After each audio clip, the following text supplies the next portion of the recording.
ऊपर वाले का नाम लेकर शुरू करते हैं आज का वीडियो। आज का वीडियो अनम शेख जो एक पाकिस्तानी यूट्यूबर हैं उनका है, उनके चैनल से लिया गया है। वहाँ पर वो नए सीईओ बने हैं। नील मोहन अमेरिका में रहते हैं जो, और वहीं पे शायद उनका जन्म हुआ है। और वो यूट्यूब के नए सीईओ बने हुए हैं जो एक बहुत बड़ा प्लेटफॉर्म है सोशल मीडिया पर। तो यह एक बहुत खुशी की बात है। लेकिन इस पर वहाँ के आम लोगों की क्या प्रतिक्रिया होती है?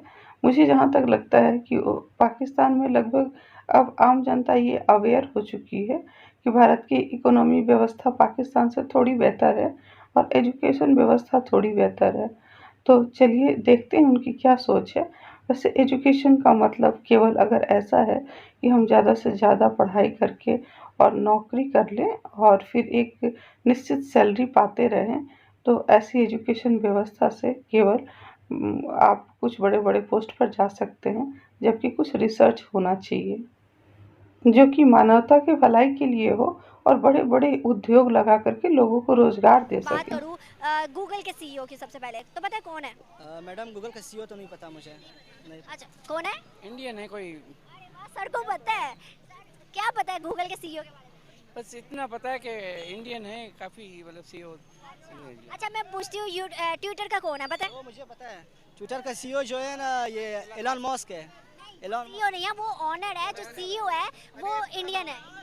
वो तो नहीं पता, मगर ओनर का पता। एलन मस्क सीईओ नहीं है, वो मतलब ऑनर है। जैसे सर ने बताया, आज मैं आप लोगों को बताती हूँ कि हमारे यहाँ पे, अगर मैं देखो पहले बताऊंगी यूट्यूब जिसका हम बहुत यूज़ करते हैं, उसका जो सीईओ है वो भी इंडियन बन गया। सिर्फ एक यूट्यूब रहता था जिसका सीईओ जो था वो इंडियन नहीं था, आज वो भी बन गया। क्या समझते हैं आप सब कि अगर हम देखें पाकिस्तान की, तो हमारे यहाँ जो डिग्री लेते हैं, डिग्री होल्डर स्टूडेंट्स हैं, वो बाहर जाते हैं तो लेबर की हद तक रहते हैं, सीईओ नहीं बनते। क्यों?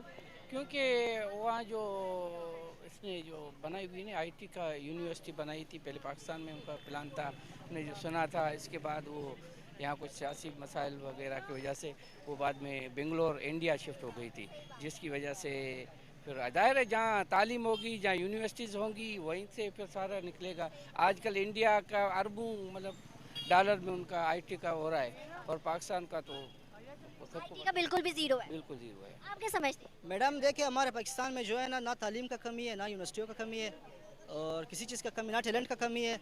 मसला ये है कि हमारे जो बच्चे, जो हमारे स्टूडेंट हैं, उनका सारा तवज्जो आजकल सोशल मीडिया पे है।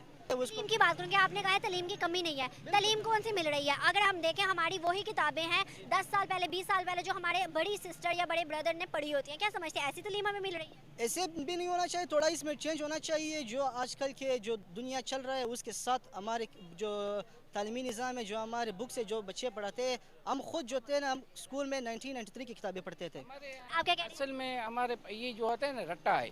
एक किताब छपती है, वही टीचर ये जो भी होता है उसको लिख देता है, उसी को बच्चा नकल कर लेता है कॉपी में, फिर वही चीज़ वो आगे पेपर में लिखता है। ये रट्टा है।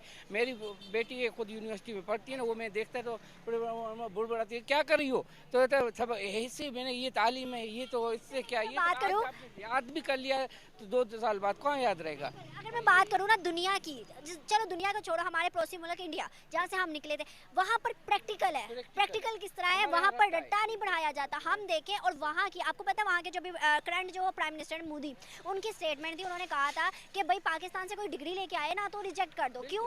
क्योंकि वहाँ पर जो किताबें पढ़ाई जाती है, हमने 20 साल पहले अपने बच्चों को पढ़ा के खत्म कर दिए। क्या वो सही कह रहे हैं? ये बिल्कुल सही कह रहे हैं। फिर हम क्यों नहीं कोशिश कर रहे? और आपको नहीं लगता तलीम के आगे कुछ नहीं? तो अरबाब इख्तियार है, जो लोग हैं, जो हमारे पास जो काबिल बंदा निकलता है ना, वो तो बाहर चला जाता है, वो मुल्क में यहाँ रहना ही नहीं चाहता है जी। यहाँ काबिल बंदों के लिए क्या किया हमारे, जिन्होंने हमें एटमी ताकत बनाया, ठीक है, और आरफा करीम, हम लोगों ने क्या किया उनके? हमने कुछ नहीं कर सका है ना, कौम बतौर कौम हम शर्मिंदा हैं उनसे, जितना भी मतलब हमने उनको। मैं अगर इंडिया की बात करूँ, जिस इंसान ने उन्हें एटमी ताकत बनाया था, इंडिया का प्रेसिडेंट उन्हें बना दिया। मुस्लिम थे, और हमने क्या समझते हैं? मुस्लिम को उन्होंने वहाँ पर बना दिया, ऑनर दिया ना, और हमने जो है ना उसको रोड पर ला के बैठा दिया था। वो बैठा रहा बेचारा रोडों पर, बैठ कर अल्लाह को प्यारा हो गया। बस शर्मिंदा है हम, और कुछ नहीं कर सकते। जो हैं, जो कर रहे हैं लोग, वही अभी जवाब दें, अल्लाह को भी वो जवाब दें, कौम को भी वो जवाब दें। हम हमारे पास क्या कर सकते हैं? आप थोड़ा सा आगे आइएगा। आप मुझे क्या, अभी पीछे से आवाज़ लगाई थी, कौन थे इंडिया के जो जिन्होंने आप क्या समझते हैं? उन्होंने मुस्लिम को नहीं देखा कि मुस्लिम है, वहाँ पे हिंदू कम्युनिटी है ना ज़्यादा, उन्होंने ये नहीं देखा कि वो मुस्लिम है, उन्होंने प्रेसिडेंट बना दिया। हमने क्या किया था जिन्होंने हमें मौसम की कदर करते हैं, हम लोग मौसमों की कदर नहीं करते। आपको याद होगा कि मादरे मिल्लत के मुकाबले में अयूब खान खड़ा हो गया था, बड़े इल्ज़ामात लगाए थे उन्होंने, उनके मेन पीछे पावर उनकी होती है। क्या लगता है कि अगर हम देखें तो हमारी अगर हम देखें 1990s की बात करें, आज भी हमारी मेंटालिटी वही है, आज भी हम इंडिया से जंग चाहते हैं, कश्मीर चाहते हैं, क्या आपको लगता है हमारे हालात हैं? जी नहीं, क्या लगता है कि वहाँ के मुस्लिम आना चाहते हैं? वो आना चाहते हैं, वो इसीलिए लड़ रहे हैं क्योंकि वो आना चाहते हैं। पाकिस्तान की शरह है, वो कायदे आज़म ने कहा था पाकिस्तान उसके बगैर कंप्लीट नहीं हो सकता। एक आखिरी सवाल, क्या आपको लगता है कि आने वाले टाइम में अगर हम देखें तो इस टाइम हम डिफॉल्ट होने के चांसेस में हैं, और अगर हम उनकी बात करें तो फिफ्थ लार्जेस्ट इकोनॉमी है, क्या समझते हैं कि हम लोग इंडिया को किसी भी सेक्टर, एक सेक्टर में, ज़्यादा नहीं दूर नहीं, एजुकेशन आईटी में देख लें, बीट कर सकते हैं? इंशाल्लाह अगर हम हिम्मत करें तो कर सकते हैं। बिल्कुल। आपको क्या लगता है? सवाल दोबारा करें मैडम। बीट कर सकते हैं आईटी में, एजुकेशन में, या किसी ऐसी प्लेटफॉर्म में जिसमें इंडिया बहुत तरक्की कर गया? मैडम हमारे पाकिस्तान में आपको मैंने बता दें कि हमारे नौजवानों में काफ़ी सारा टैलेंट है। हम दुनिया वो टैलेंट नज़र क्यों नहीं आता? वो टैलेंट तो ये है ना कि हमारे स्टूडेंट तो एक टैलेंट सियासत नजर आता है, वो टैलेंट नजर आता है मीम्स की हद तक, क्यों? टिकटॉक की हद तक क्यों? अगर हम देखें इंडिया के अंदर ऐसा नहीं है, बांग्लादेश के अंदर ऐसा नहीं है, अफगानिस्तान के अंदर ऐसा नहीं है, जापान के अंदर ऐसा नहीं है, हम में ऐसा क्यों है? हमारे स्टूडेंट को तो सबसे पहले पॉलिटिक्स में जो हमारे नौजवान है उसको उसमें सबको इंटर किया है। सियासत ने हमारे बच्चों को ख़राब किया है। दूसरा जो मोबाइल है, मोबाइल ने हमारे बच्चों को ख़राब किया है। हमारे बच्चों से एक तो सियासत उनको छोड़ना पड़ेगा, और दूसरा ये जो मोबाइल है इसको ये छोड़ना पड़ेगा। अब जैसा कि नजरिया पता है डार्विन का, वो तो पूरी बुनियाद है बायोलॉजी का, लेकिन उसको तो ये पढ़ाने नहीं देते। हाँ, किताबों में शामिल किया है, लेकिन कहते हैं कि ये पढ़ाओ मत। जो साइंस की किताब का जो वहाँ तारुफ होता है, और जो शुरू के जो तारुफी कलमात होते हैं उसमें लिखा होता है कि हाँ इस किताब में नजरिया इर्तका है, लेकिन ये झूठ है, इस पर ध्यान न देना। तो अब अगर यही बात आप करेंगे दूसरे मज़ामीन के बारे में भी कि बस मान लो जो हम कहते हैं, दलील की जरूरत नहीं, शुरू में नहीं थी। जिस वक्त इस्लाम नाजिल हुआ उसके 150 साल के बाद साइंस इस्लाम में दाखिल हुआ। हाँ, तो ये एक बड़ी दिलचस्प बात है कि मार्शल लॉ तो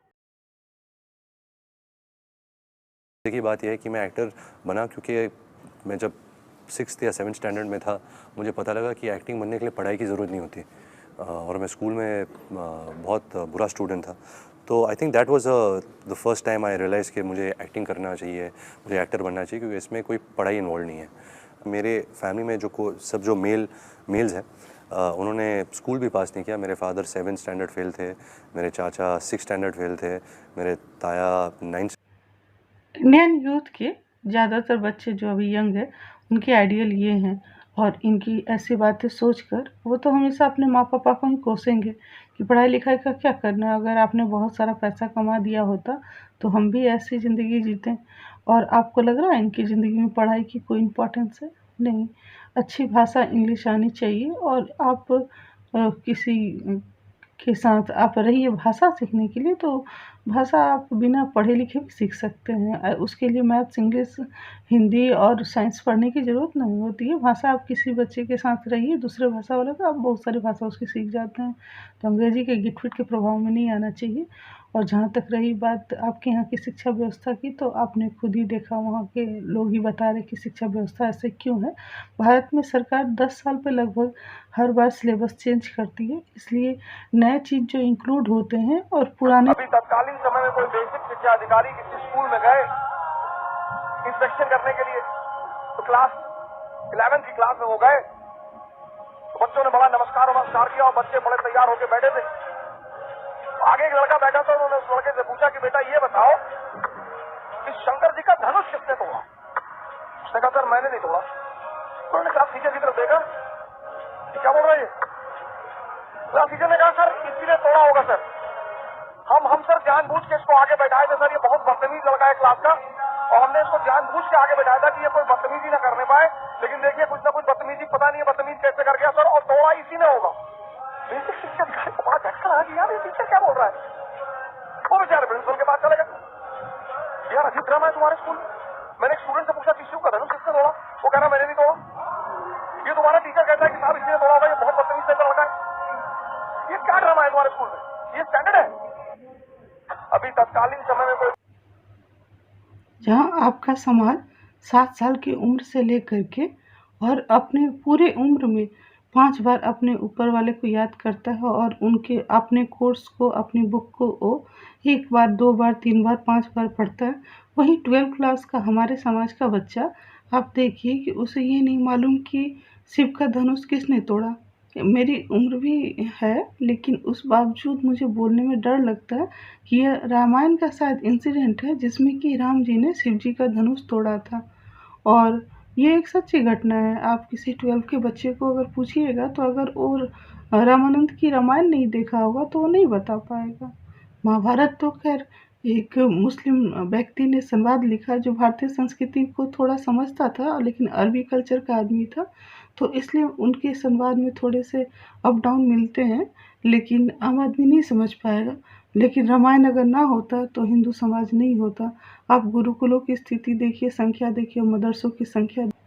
भारत की धरती पर 2 समुदाय जो कि यहाँ पे बड़े समुदाय हैं, वो लगभग 1000 साल से साथ में रहे हैं, लेकिन साथ पर एक ज़मीन पे 2 घर रहे हों, वैसे रहे हों। अगर ऐसा ना कि बहुत ज़्यादा मिल के रहे हों, अगर मिल के रहे होते तो ना 1947 होता और ना ही अभी 2047 की तैयारी PFI के द्वारा चल रही होती। तो आप समझ सकते हैं। और जहाँ तक रही बात कि शिक्षा की, तो आप अपने धर्म की शिक्षा जो दे रहे हैं उसके अपोजिट एक समुदाय है, शायद उस धर्म में, यानी कि हमारे धर्म के लोग अपनी शिक्षा नहीं ले रहे हैं। जैसे आप रामायण के बारे में जानते हैं और हमारी अच्छाई और बुराई सब कुछ आपके सामने है, वैसे आपके मजहब की बुराई और अच्छाई हर हिंदू व्यक्ति के समाज के पास जब पहुंच जाएगा तो वो रिएक्ट कर सकेगा। हिंदू व्यक्ति अगर अपने घर में बच्चों को पढ़ाई के साथ लगभग 7 साल की उम्र से लेकर के बुजुर्ग होने तक अपने धर्म की तो वो जान चुका है, लेकिन आपके धर्म की सारी बातों को वो जाने, तो आप जैसे हमें अच्छे से जानते हैं और हमारे साथ व्यवहार करते हैं, वो भी आपको अच्छे से जान के उसी के अनुसार आपके साथ अगर व्यवहार करे तो शायद समाज बराबरी पर जी सके। लेकिन जब 12 का बच्चा अपने मजहब के बारे में बिल्कुल नहीं जानता और आपके यहाँ 12 का बच्चा तबलीग करता है और हो सकता है सामने वाले को अपना मजहब बता करके उसको कन्वर्ट करने का भी कोशिश कर सकता है, क्योंकि मैंने तुर्की से एक वीडियो देखा है और मैं उसी के आधार पर बोल रही हूँ, शायद मैं गलत हूँ। तो जब तक ऐसी स्थिति दोनों समाज में नहीं बनेगी कि दोनों बराबरी पर एक दूसरे को जाने, उसके बाद व्यवहार करें, तब तक शायद हमारा समाज डेवलप नहीं होगा, सामाजिक डेवलप नहीं होगा। और इसी वजह से भारत का प्रोग्रेस कभी भारत अमेरिकी समाज की तरह या इंग्लैंड की तरह नंबर 1 कंट्री नहीं बन सकेगा, क्योंकि सामाजिक कॉन्फ्लिक्ट है और ये सामाजिक कॉन्फ्लिक्ट एक दूसरे को समझ करके ही आएगा। इसके लिए सरकार कुछ नहीं कर सकती। हाँ, हिंदू समाज अपने बच्चों को वैसे धार्मिक एजुकेशन दे जैसे कि दूसरे मजहब के लोग 7 साल के वर्ष से अपने बच्चों को देते हैं, तभी सुधार आ सकता है। जहाँ तक नौकरी की बात है तो यूट्यूब के CEO की परवरिश अमेरिका में हुई है, IT में नहीं हुई है। और नौकरी ही मकसद नहीं होना चाहिए, यूट्यूब का एक जैसा एक प्लेटफॉर्म बनाना मकसद होना चाहिए। जो गरीब परिवार है उनको ज़रूर एक बार नौकरी मिलना चाहिए, उसके बाद वो नौकरी का आरक्षण उनको नहीं मिलना चाहिए बिना जाति और धर्म के आधार पर। और हर हिंदू बच्चा जो है वो कम से कम 5 साल से लेकर के 10 साल तक या 12 साल तक अपने मजहब की तो जानता है, दूसरे मजहब की अच्छाई और बुराई को जाने। उसके बाद 9th 10th 11th 12 वो आराम से अपनी पढ़ाई करे, किसी तरह का डिस्टर्बेंस ना ले और किसी तरह के झमेले में ना फंसे, सुरक्षित रहे हो और फिर अपना देश और दुनिया और समाज के प्रोग्रेस के लिए काम करे। हाँ, आगे वो अपने मजहब को समझे, उसको प्रैक्टिस करे और फिर लेकिन दूसरे के मजहब के बारे में वो जाने और उनसे उलझे नहीं और सुरक्षित रहे, यही हम मनोकामना करते हैं। आगे आप खुद समझदार हैं, शायद अगर मैं कुछ गलत बोल रही हूँ इस वीडियो में तो मुझे आप कमेंट सेक्शन में ज़रूर बताएं। अभी स्थिति ऐसी है कि हिंदू धर्म पे मजाक उड़ता है तो हिंदू लोग ही बैठ के ताली बजाते हैं, क्योंकि उन्हें कुछ मालूम ही नहीं है, उनकी कोई गलती नहीं है, उन तक ये बात पहुंचाई नहीं गई। अभी देखिए मधुदी और मदनी जो कि मजहब पर और धर्म को लेकर कुछ ऐसी बातें बोल रहे थे जो सही नहीं थी, तो जैन गुरु जो कि धर्म की जानकारी रखते उठ करके विरोध किए। आप विरोध कीजिए, लेकिन प्लीज़ आप लोग की तरफ भी नहीं होना चाहिए कि जो भी थोड़ा सा भी कुछ अगर क्रिटिसाइज करे किसी उनके मजहब की, तो उसको आग के हवाले कर दीजिए, जैसे आप लोगों ने श्रीलंका वाले व्यक्ति के साथ किया था। ये शायद बारबरता है और शायद बहुत ही गलत व्यवहार है। आप उसको विरोध दर्ज कीजिए वहीं पे खड़े होकर अपनी बातों से, और उस पर कंप्लेन दर्ज कराइए। लेकिन ऐसा व्यवहार जो आप करते हैं अपने गैर मुस्लिमों के साथ, वैसा भी नहीं करना चाहिए। आप तो शायद अपने मुस्लिमों के साथ भी ऐसा करते हैं, जैसे आपने उनकी मस्जिद तोड़ दी और कादियानियों को आपने मुस्लिम समाज से ही बाहर निकाल दिया। क्या कर सकते हैं। जय हिंद।